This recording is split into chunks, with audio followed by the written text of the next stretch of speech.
como último objetivo, comprender las principales infecciones oportunistas causadas por hongos. Vamos a ver entonces las dermatosis sistémicas. En la primera clase vimos las dermatosis superficiales y las subcutáneas. Vamos a continuar ahora con las sistémicas y las oportunistas. ¿Qué podemos hablar como generalidades de las dermatosis sistémicas? Que la mayoría se adquieren por inhalación de las esporas. Entonces, en personas normales, como ustedes, ¿verdad? Como yo, hasta el momento, ¿verdad? Lo que nos produce es un cuadro gripal, es decir, nos da fiebre, estornudos, tos.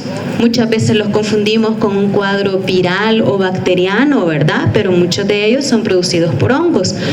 Son autolimitadas, resuelven ellas solas, ¿verdad? No necesitan tratamiento.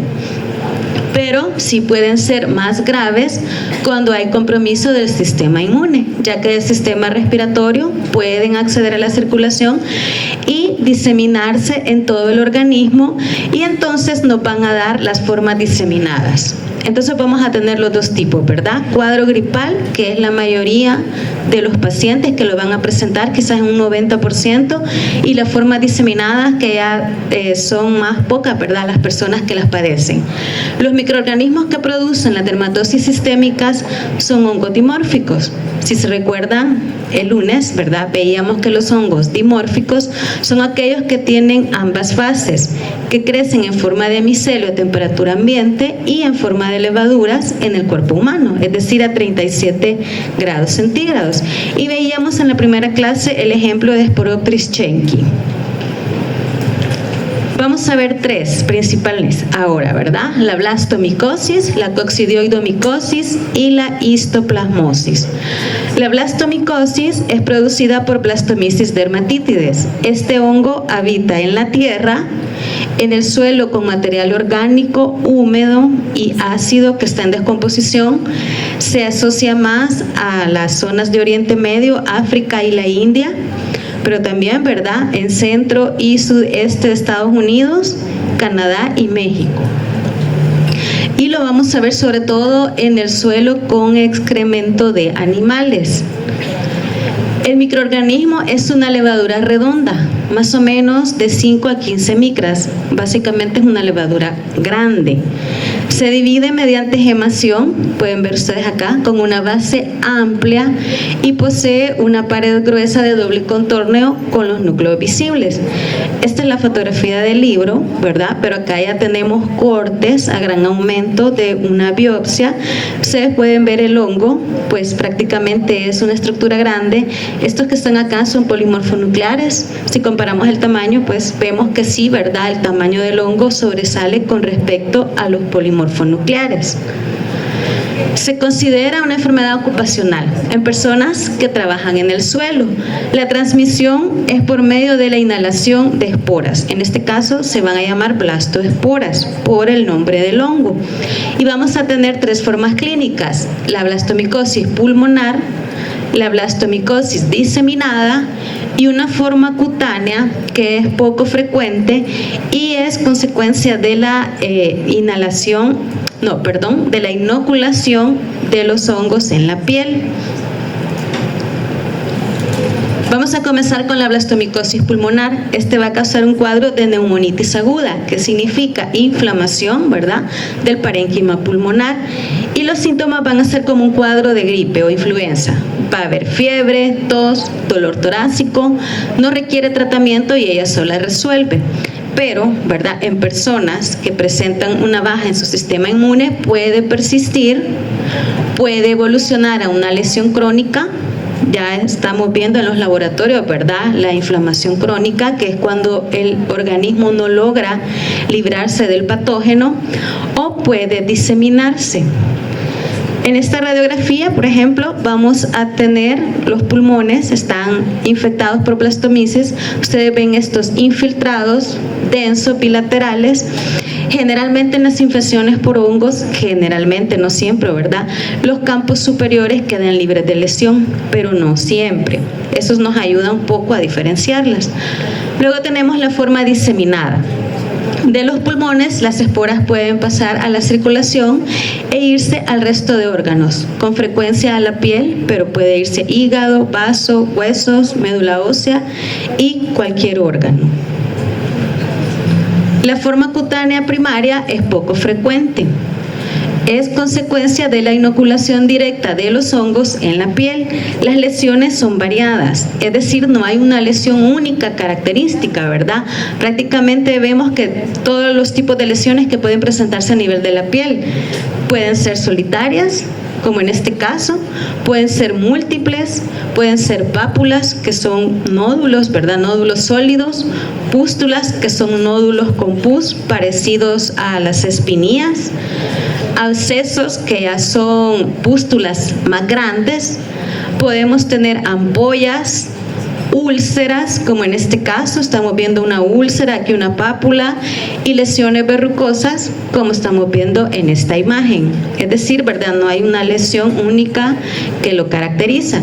Microscópicamente, para estas micosis sí vamos a necesitar biopsia, ¿verdad? Sí tenemos necesariamente que ver el tejido para poder diagnosticarla, si no, solamente nos quedamos como una presunta micosis, ¿verdad? Sin poder sellar el diagnóstico. ¿Qué vamos a ver en la biopsia? Las lesiones principales van a ser dos: la formación de granulomas. Ayer les explicaba a los de mi grupo cuál es la finalidad del granuloma. ¿Por qué forma granulomas el cuerpo? Para encerrar el microorganismo, ¿verdad? En este caso, el hongo. Esto solo lo puede hacer una persona con un sistema inmune que esté trabajando de forma adecuada, ¿verdad? Si su sistema inmune no está trabajando de forma adecuada, ya que para la formación de granulomas necesitamos al linfocito TCD4, que es el que se ve principalmente involucrado en los trastornos inmunitarios. Si este linfocito no da la señal, ¿verdad? No se da el reclutamiento de más linfocitos y no se da el granuloma. También en estas lesiones podemos ver un infiltrado agudo supurativo. Entonces, básicamente, ¿qué vemos? Ambas inflamaciones, crónica y aguda, ¿verdad? Y de la inflamación aguda, el patrón morfológico es el supurativo. Aquí en estas fotografías podemos ver el centro de un granuloma. Si el objetivo del granuloma es encerrar al microorganismo, por ende el microorganismo nosotros lo vamos a buscar en el centro, ¿verdad? Aquí tenemos las células gigantes y adentro de las células gigantes vamos a encontrar las esporas que estas células han engullido. El diagnóstico lo podemos hacer con un frotis de esputo en la forma pulmonar, podemos hacer cultivos, pero lo más rápido es una biopsia. La coloración de rutina, hematoxilina y eosina, siempre la vamos a hacer. Esta no sustituye ninguna coloración, ¿verdad? Se los aclaro porque cuando vimos ese laboratorio me decían algunos de mi grupo, es que podemos hacer la coloración. No, no es que no la podemos, la debemos de hacer siempre, porque a partir de esa coloración nosotros vamos a decidir qué otras vamos a hacer. En este caso vamos a ocupar plata metenamine. Ustedes pueden ver acá, colorea el hongo de color negro, y ácido periódico de Schiff, y pueden ver acá también, ¿verdad?, la presencia del hongo, que tiene un tamaño relativamente grande con respecto a los linfocitos. En lo particular siento que se distingue más en esta, ¿verdad? La coccidioidomicosis, producida por Coccidioides ignitis, esta está en toda América, principalmente en Norteamérica, crece en forma de esferas en las puntas de las cifas, y estas esferas contienen las esporas infectantes. ¿Cuál es lo bueno de esta patología? Que se adquiere inmunidad. Es decir, una vez se adquiere, solamente una vez se va a padecer en la vida. La transmisión es por la inhalación de las artroconidias, las cuales van en el aire, generalmente por el viento. Si ustedes se han fijado en los meses de octubre y febrero, donde hay más viento, hay muchas personas enfermas, ¿verdad? Con rinitis, y bueno, muchos decimos que son alergias, pero probablemente no sean alergias, ¿verdad? Probablemente sean este tipo de enfermedades. ¿Cuál es la patogenia? Las conidias o las esporas van adentro de las esférulas. Las esférulas también tienen un tamaño relativamente grande. El libro nos dice que pueden medir de 20 a 60 micras. Grande, ¿verdad? Ya que un eritrocito mide 8 micras, ahí podemos nosotros hacer la comparación. Y estas esférulas entran a los pulmones y luego en los alvéolos se rompen, liberando millones de esporas. Cuando se da la liberación de estas esporas, se da una reacción inflamatoria de tipo agudo. Entonces vamos a tener dos presentaciones clínicas. Una pulmonar, que se denomina neumonitis porque causa inflamación del parénquima pulmonar, el cual el 60% es subclínico, es decir, ni nos damos cuenta, ¿verdad?, que tenemos o que hemos adquirido el hongo. Y el 40% desarrolla un síndrome gripal, con fiebre, tos, eosinofilia, ¿verdad? A menudo no requiere tratamiento, ya que ella sola puede curarse. Pero también, ¿verdad?, en algunos casos aislados puede ser progresiva de los pulmones, puede acceder a la circulación e irse a las meninges, a la piel, a los huesos, a las glándulas suprarrenales, ganglio linfático, ¿verdad?, y cualquier otro órgano. Aquí en esta radiografía vemos una imagen, una lesión acá, cavitada, acá vemos otra. Ambas están descritas con niveles hidroaéreos. Y pues estas lesiones prácticamente son indistinguibles de la tuberculosis, el cual va a ser nuestro principal diagnóstico diferencial. Y acá, ¿verdad?, vemos otro nódulo, ustedes pueden ver acá. Este se denomina coccidioidoma porque es producido por el hongo y sufre necrosis central con cavitación. ¿Qué nos recuerda a esto? Otra vez la tuberculosis, ¿verdad?, la tuberculosis cavernosa. La respuesta de los tejidos puede ser siempre granulomas, pero también podemos tener una reacción piógena, es decir, una reacción abscedada o mixta, ambas, ¿verdad? El diagnóstico también lo vamos a hacer con cultivo, mediante biopsias, localizando la esférula del hongo. Aquí pueden comparar el tamaño, ¿verdad? Es relativamente, bueno, no relativamente, mucho más grande que el resto de las células, que son estas, que son los polimorfonucleares. Y para las coloraciones siempre vamos a ocupar plata metenamine para poder observar las esférulas. Si nosotros no las observamos, pues no podemos hacer el diagnóstico. La tercera sistémica, la histoplasmosis, producida por Histoplasma capsulatum. Es un hongo dimórfico. Las levaduras acá sí son pequeñas, son de 2 a 5 micras. A mí siempre me gusta comparar con el glóbulo rojo, ¿verdad?, que mide 8, entonces relativamente comparado con el glóbulo rojo, que se considera una célula pequeña, estas entonces vienen a ser más pequeñas. También estas células se dividen por gemación desigual. Este hongo lo vamos a encontrar en áreas contaminadas con excremento de murciélagos y pájaros. ¿Dónde vemos los murciélagos? Aquí ya casi no se ven, ¿verdad? Pero ¿dónde los podemos ver? En las cuevas, ¿verdad? Hay muchos ríos que tienen cuevas y pues hay muchas personas que les gusta visitarlas. Y puede presentarse en personas inmunocompetentes, sí, ¿verdad?, la podemos adquirir nosotros, pero como es de esperar, se va a presentar más grave en aquellos pacientes que tienen inmunidad, baja inmunidad de las células T. ¿Cómo se transmite? Por medio de la inhalación de las esporas. Se considera una enfermedad ocupacional, ya que se ve mucho en granjeros. ¿Por qué? Por la crianza de pollos y gallinas, ¿verdad? Ahí ellos pueden transmitir el hongo, y en exploradores de cuevas, en arqueólogos. Acá no hay arqueólogos, ¿verdad? Pero sí hay bastante personas aventureras, ¿verdad?, que se van los fines de semana a explorar cuevas y entonces lo pueden adquirir. Y acá vemos prácticamente está en las heces de los murciélagos y de las gallinas, pasa hacia el sistema respiratorio, luego puede pasar a la sangre y posteriormente, ¿verdad?, diseminarse por todo el cuerpo. ¿Cuál es el cuadro clínico?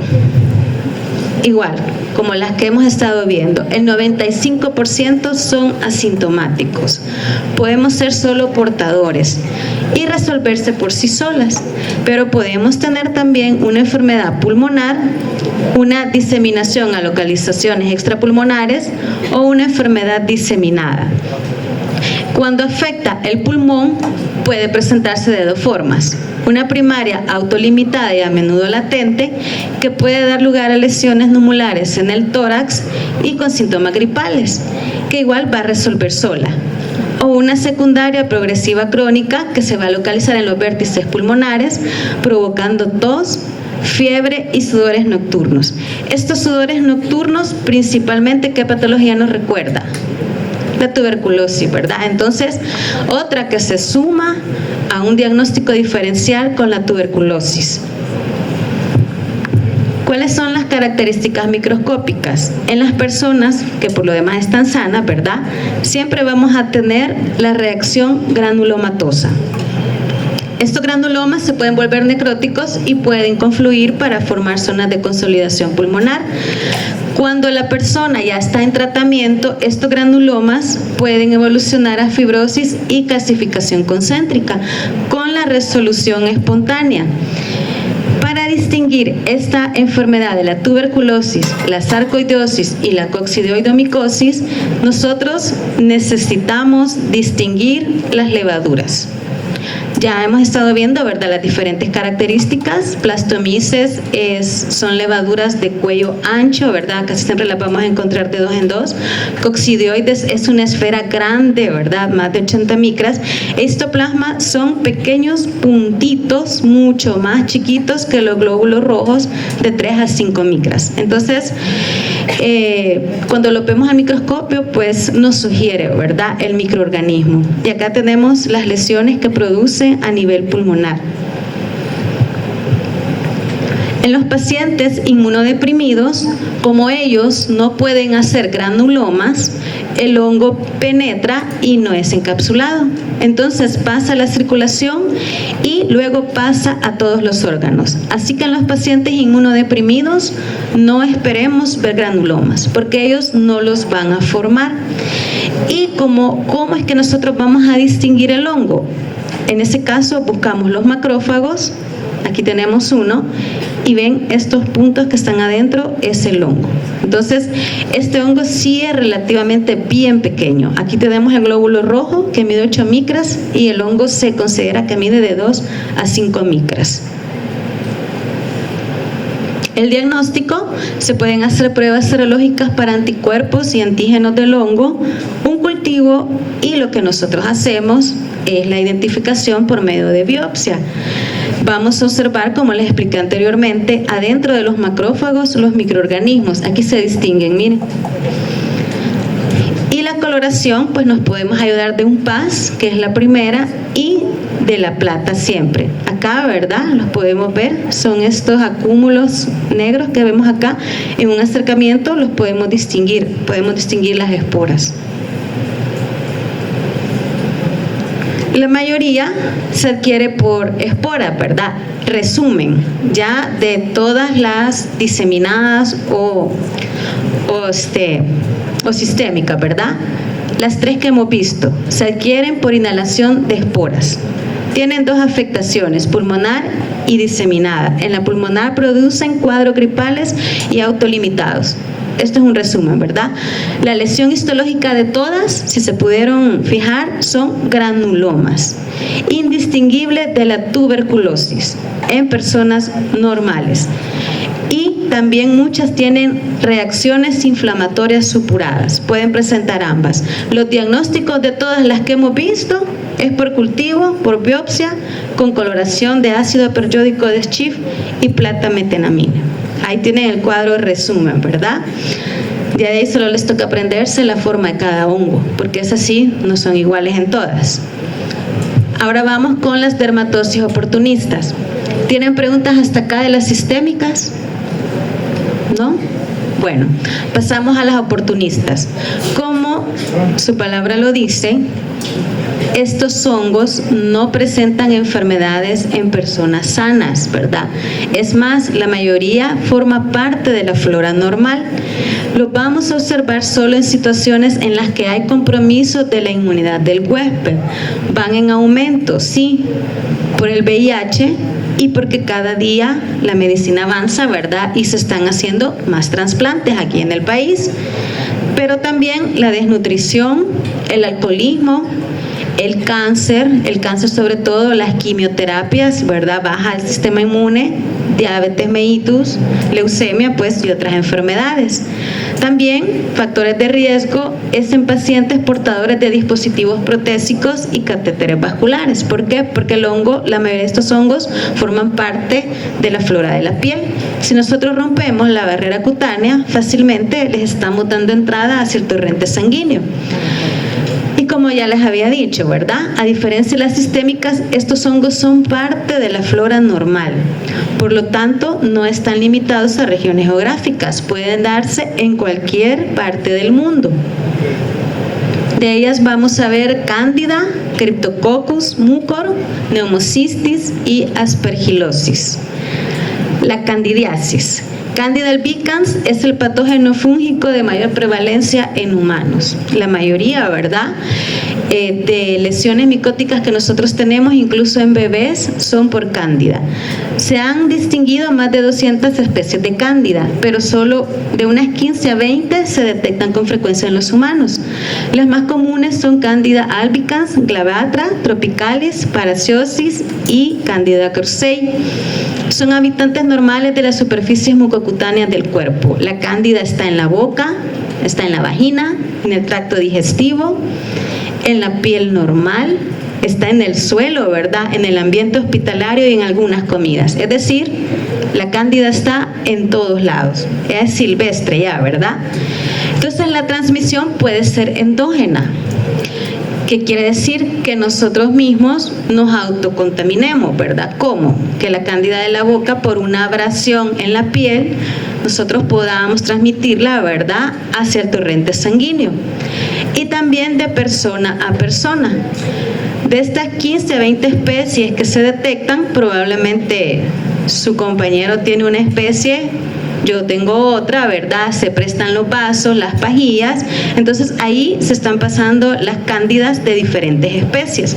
Si es de la misma especie, no hay problema, ¿verdad? Pero si son de diferentes especies, sí. En personas con un sistema inmune competente, vamos a ver dos cuadros clínicos. No hay que preocuparse, ¿verdad? Porque como la mayoría lee que la cándida es por baja del sistema inmune, sí, pero también se puede presentar en personas normales. En el embarazo, por los cambios hormonales, es común, ¿verdad?, las vaginitis por cándidas o la vaginosis por cándidas. Y en los bebés, la dermatitis del pañal, como es este caso que ustedes están viendo acá, ¿verdad? Este es un cuadro severo de dermatitis del pañal. Y en personas con sistema inmune comprometido va a depender del sitio de la infección. Vamos a tener orofaringia en el esófago, también se puede presentar en la vagina, formas cutáneas y formas invasivas que pueden irse a las articulaciones, a las meninges, al corazón, a los riñones e incluso al hígado. ¿Cuáles son los factores predisponentes? Presencia de otras enfermedades, a la cabeza diabetes. Las pacientes y los pacientes diabéticos son muy propensos a padecer cándida, ¿verdad? ¿Se recuerdan que ayer, el lunes, veíamos que las micosis superficiales se podían dar en la piel, en los pliegues, ¿verdad? Por la humedad, por exceso de sudor, pero en pacientes con diabetes, si tenemos candidiasis en la piel, micosis en la piel, no vamos a pensar en dermatosis superficiales. En ellos vamos a pensar directamente en cándida, ¿verdad?, por el factor de riesgo que ellos poseen.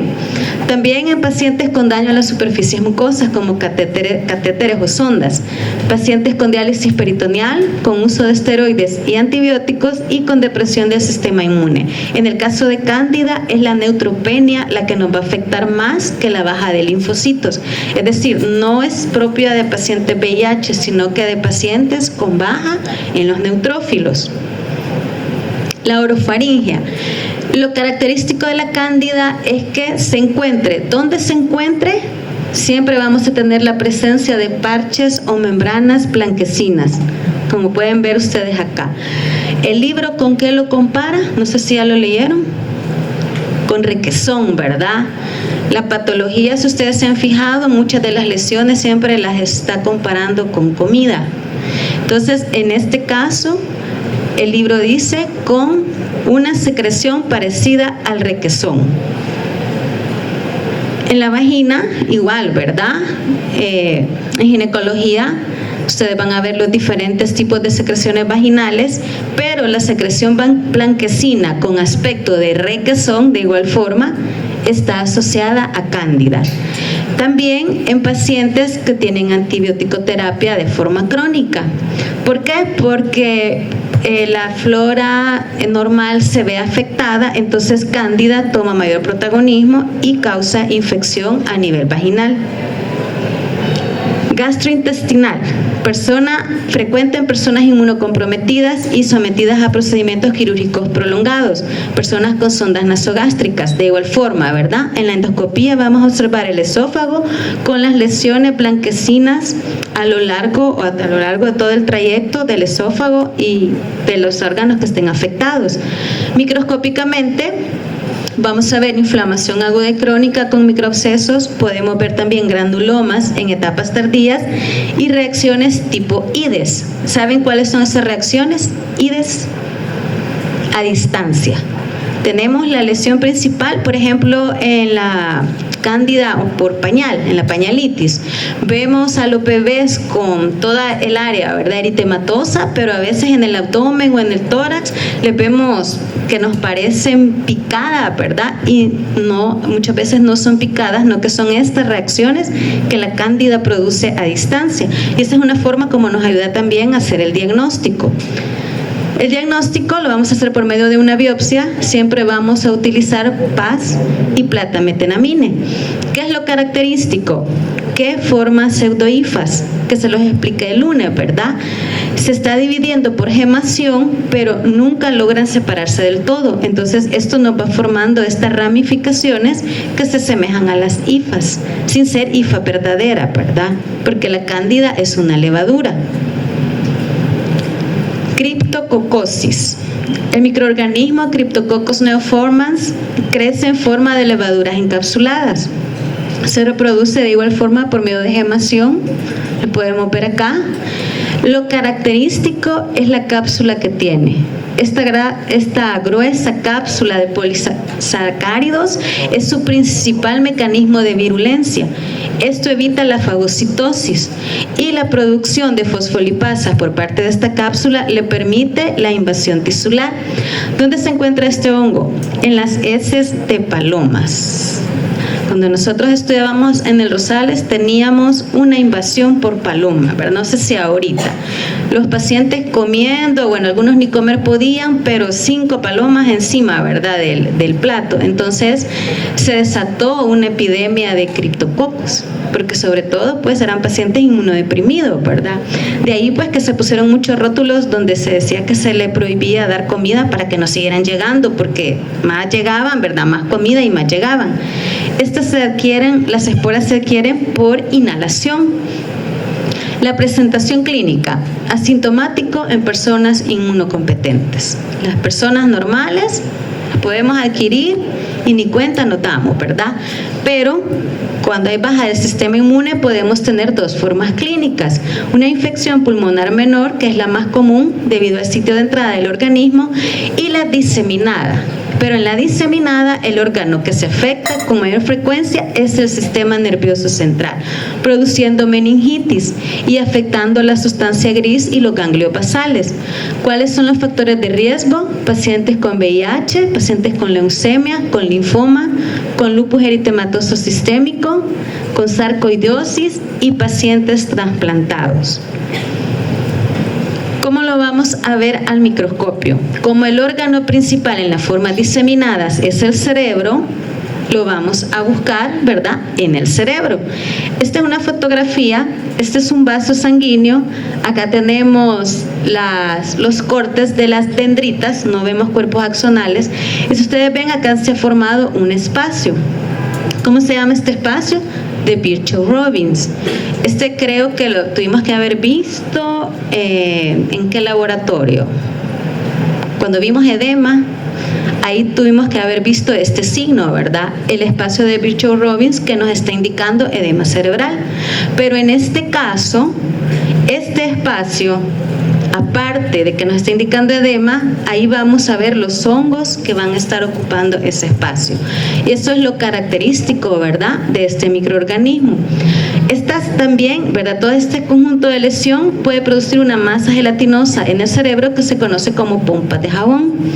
También pueden producir reacciones granulomatosas con células gigantes de tipo cuerpo extraño, que también pueden tener supuración, y también nos puede producir una arteritis granulomatosa del polígono de Willis.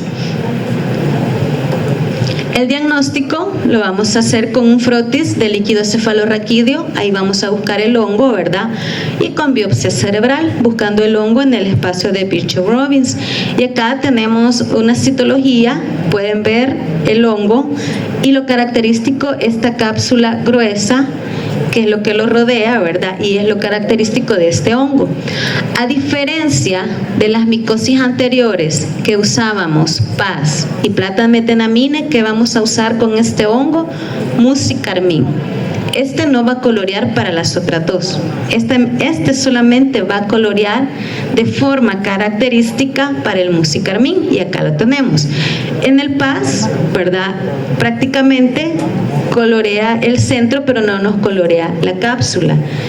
Pero el musicarmín, que es la coloración que sí, ¿verdad?, es directa de este hongo, lo va a colorear de forma rosada. Y si ustedes pueden ver alrededor, se distingue el halo, que es la capa que él tiene de polisacáridos. Observamos esto en un líquido cefalorraquídeo, criptococosis, ¿verdad?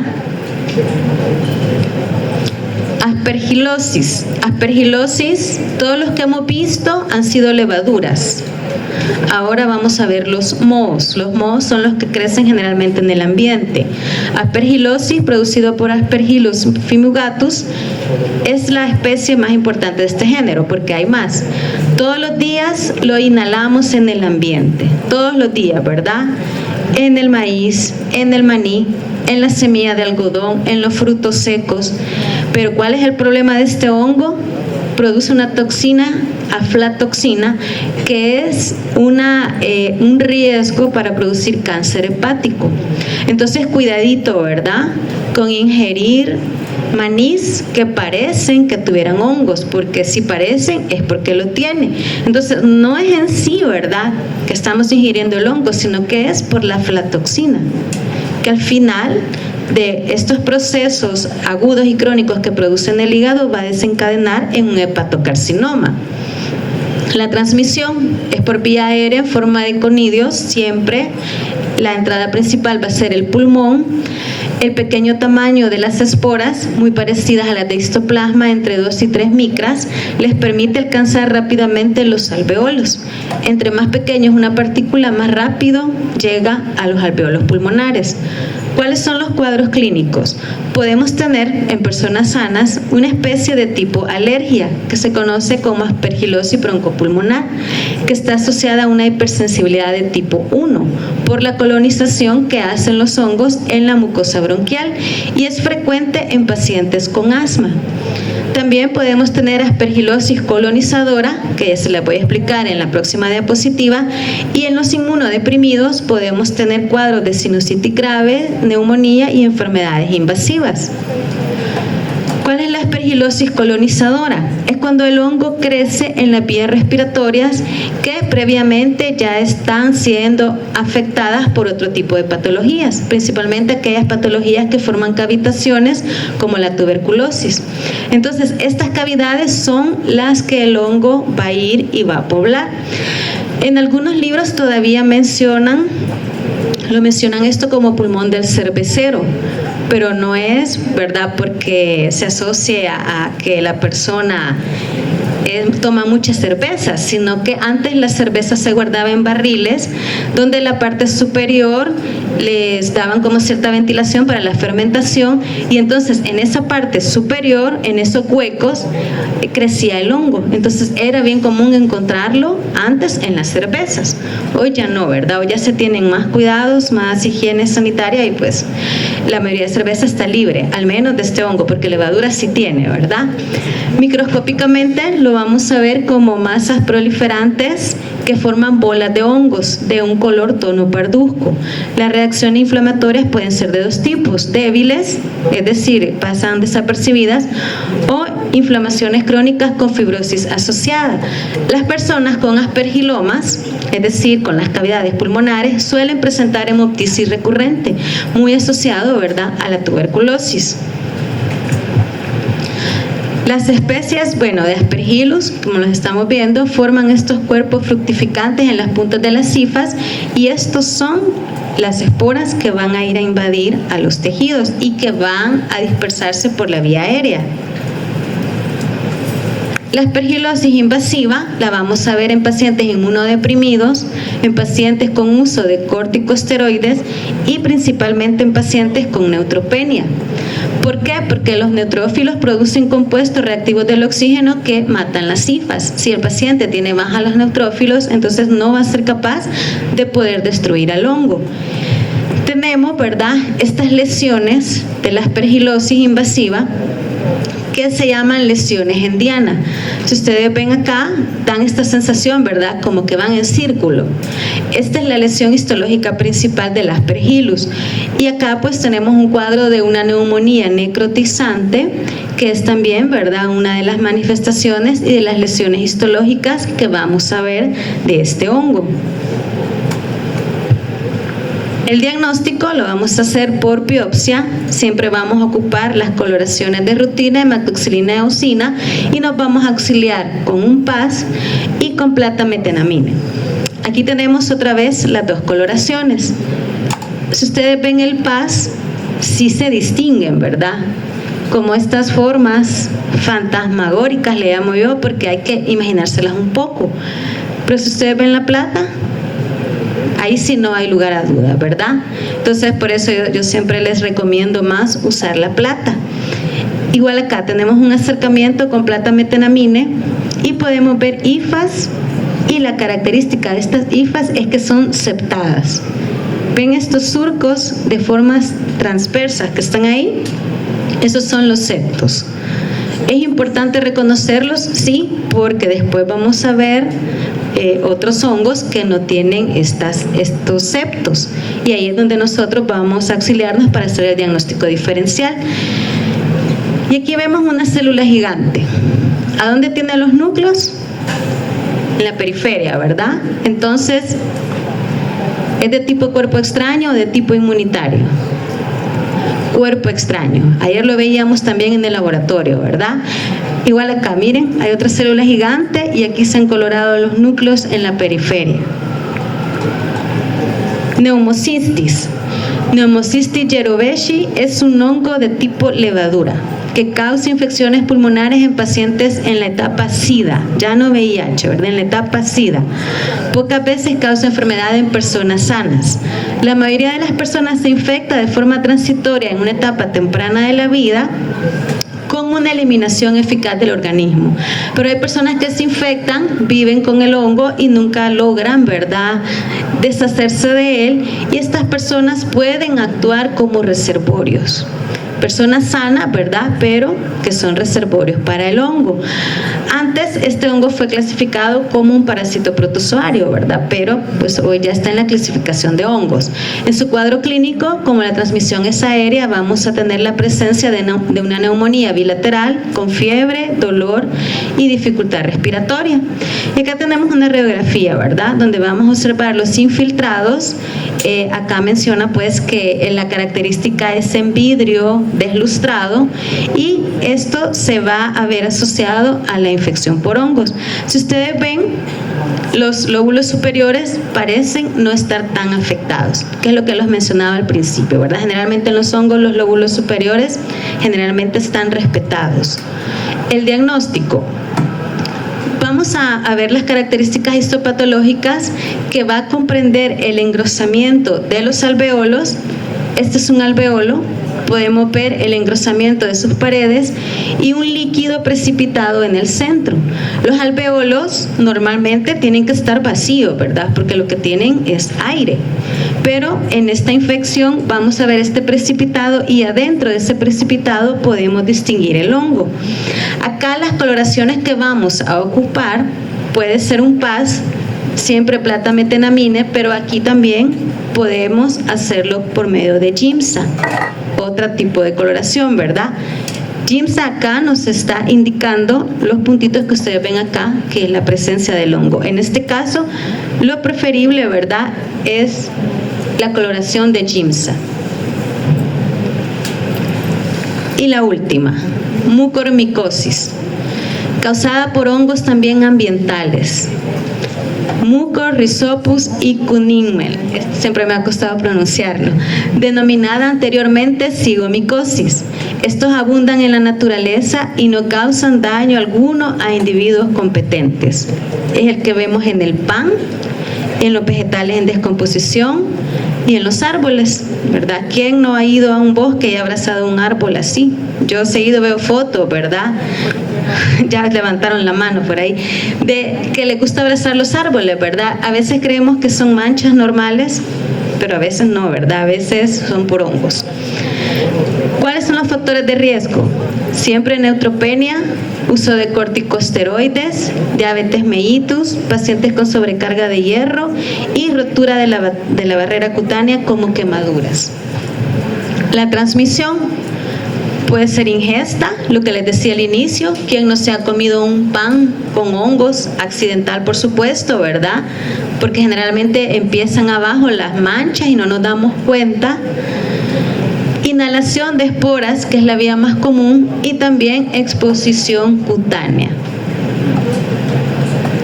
Las localizaciones más comunes es en los senos paranasales y el cerebro, en personas, ¿verdad?, con baja del sistema inmune. Este se caracteriza por formar costras oscuras en cavidades nasales. Acá las podemos ver, pero este es en paladar, causando fiebre, dolor de cabeza, cambios en el estado mental, dolor y congestión nasal. En los pulmones nos puede causar tos, hemoptisis, fiebre y dificultad para respirar. En el aparato digestivo, dolor abdominal, sangre en las heces, diarrea y vómitos con sangre. Y en la piel, pues estas lesiones, ¿verdad?, circulares con bordes eritematosos, y muchas veces en el centro se pueden ennegrecer, así como las que vemos acá, y esto, ¿verdad?, es una clave para ayudarnos a hacer el diagnóstico. El diagnóstico lo vamos a hacer siempre con las mismas coloraciones, con PAS y con plata. ¿Qué es lo que vamos a ver? Hifas, pero sin septos. ¿Se recuerdan? Anteriormente les mencioné los septos, ¿verdad? Estas no tienen septos y eso nos ayuda a diferenciar un hongo del otro hongo. Realmente el tratamiento, no sé si a los dos les darán el mismo tratamiento, ¿verdad? Yo creería que sí. Pero para hacer el diagnóstico, nosotros siempre tratamos de especificar lo más que podemos el tipo de hongo con el que estamos. Y terminamos. ¿Tienen preguntas? No. Gracias.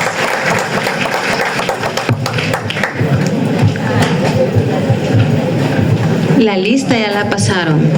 Sí, ya firmaron todos. Sí.